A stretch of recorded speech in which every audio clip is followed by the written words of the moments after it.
tanam singkong agar dapat menghasilkan umbi yang lebih lebat, lebih memiliki bobot ya. Ini bisa disaksikan sendiri, ini jenis singkong Jawa, Jawa hijau ya, karena ada yang singkong Jawa jenisnya itu batangnya itu merah. Kalau ini yang berjenis hijau. Satu pohon ini kalau aku memanen itu biasanya berusia 11 hingga 1 tahun dan memiliki berat dari 20 kg hingga 30 kg. Besarnya bisa dilihat sendiri ya. Wah, ini satu umbi besarnya segitu. Bahkan ini pembuahannya itu sampai di bawah-bawah ini sana. Semuanya ini umbi ya. Nah, lihat juga cara menanamnya, tidak perlu terlalu dalam. Ini cukup memendam dengan cara kurang lebih sekitar 3 hingga 4 mata tunas saja. Assalamualaikum warahmatullahi wabarakatuh. Jumpa kembali bersama Bagus Channel. Dalam kesempatan kali ini masih sama seperti biasanya, saya ingin membahas bagaimana cara menanam pohon singkong agar dapat menghasilkan umbi yang banyak, menghasilkan umbi yang lebat dan berbobot. Tentu dengan teknik-teknik yang berbeda. Jikalau kemarin saya menggunakan dengan sistem hanya penyayatan ya, pada kesempatan kali ini saya ingin memberikan tutorial cara menanam pohon singkong dengan trik ataupun dengan teknik belah dua. Nah, seperti apa? Biar nanti tidak gagal paham, simak videonya hingga selesai. Jika orang menanam singkong pada umumnya dengan batang yang lurus seperti ini ya, tapi kali ini saya ingin menanam dengan cara sistem dari cabangnya. Dan kita akan belah dua supaya dapat menghasilkan buah yang lebih lebat. Langsung saja ini kita eksekusi. Ciri-ciri bibit yang betul-betul berkualitas harus dibedakan.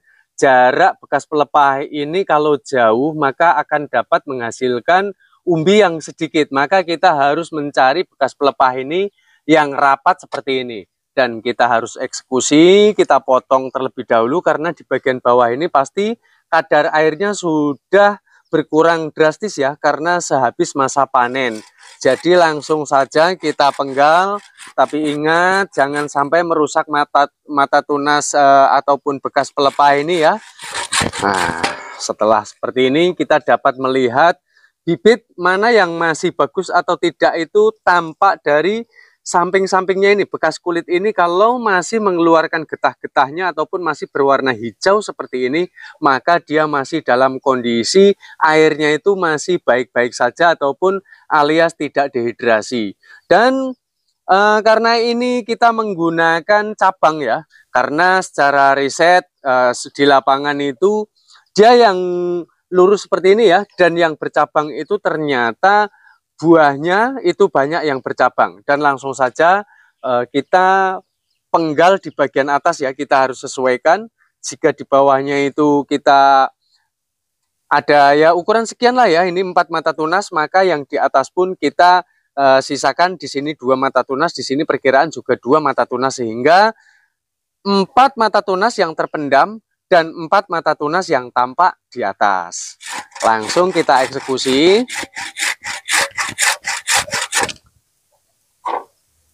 Oke ya, ini ada 1, 2, dan ini 1, 2. Berarti 4 bandingannya 4.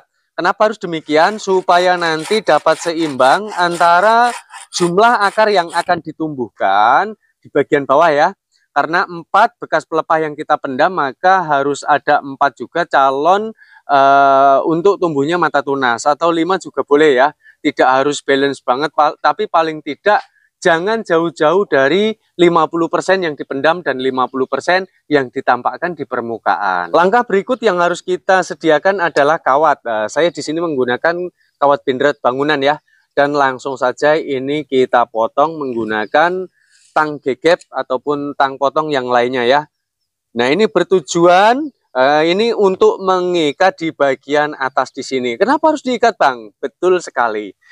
Karena ini untuk mengendalikan dari hasil fotosintesis nanti, agar nanti yang dihasilkan oleh akar yang diserap pada saat klorofil daun ini sedang menerima paparan sinar matahari, maka dia tidak mudah untuk menyebar ke atas, sehingga dia akan berfokus terhadap pengembangan akar dan pembesaran dari umbi singkong. Nah, seperti ini. Dan langsung saja kita lakukan pemukulan. Jangan lupa kita lakukan pembelahan di bagian bawah ini. Kawat ini selain bertujuan untuk dari pengendalian dari fotosintesis, maka ini juga dapat untuk menghindari terbelahnya pada saat kita belah seperti ini. Oke ya.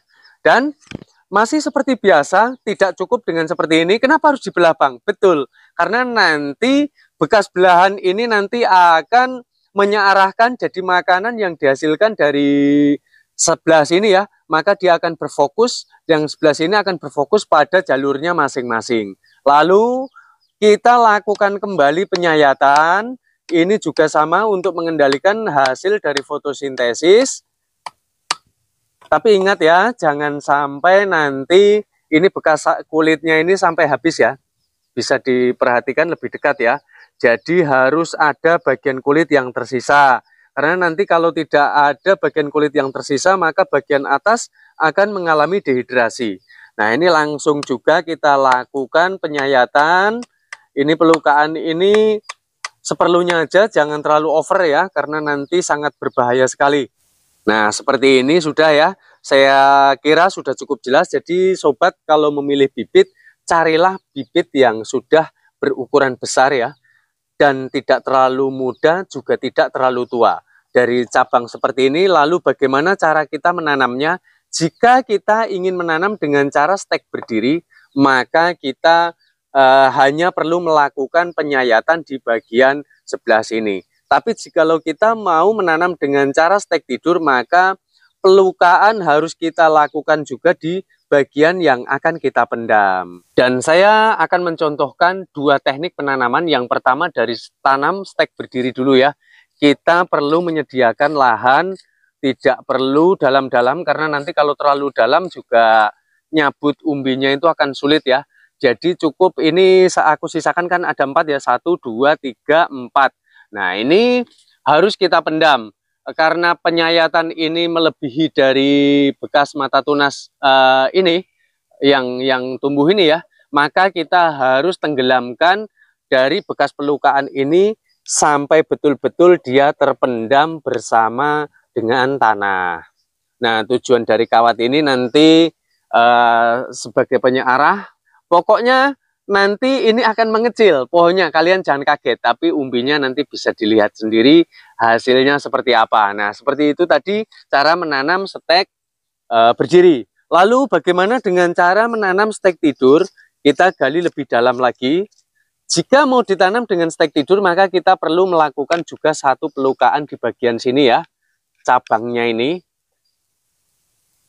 Oke, setelah semuanya terluka seperti ini, barulah kita lakukan sistem penanaman. Ingat cara menanamnya jangan terlalu dalam, cukup segini saja sudah cukup ya. Ini kita tampakkan kurang lebih sekitar 3 hingga 5 cm saja. Dan ini kita pendam menggunakan tanah. Nah, ini hasilnya sama-sama seimbang ya, dengan cara stek berdiri seperti yang aku peragakan tadi. Oke, terima kasih buat para sahabat semua. Semoga artikel ini dapat memberikan kemanfaatan. Rasakan sendiri cara menanam dengan teknik yang berbeda dengan yang dilakukan oleh orang pada umumnya. Nanti sahabat akan dapat melihat hasilnya akan seperti apa. Kita jumpa pada konten bermanfaat berikutnya. Matur suwun.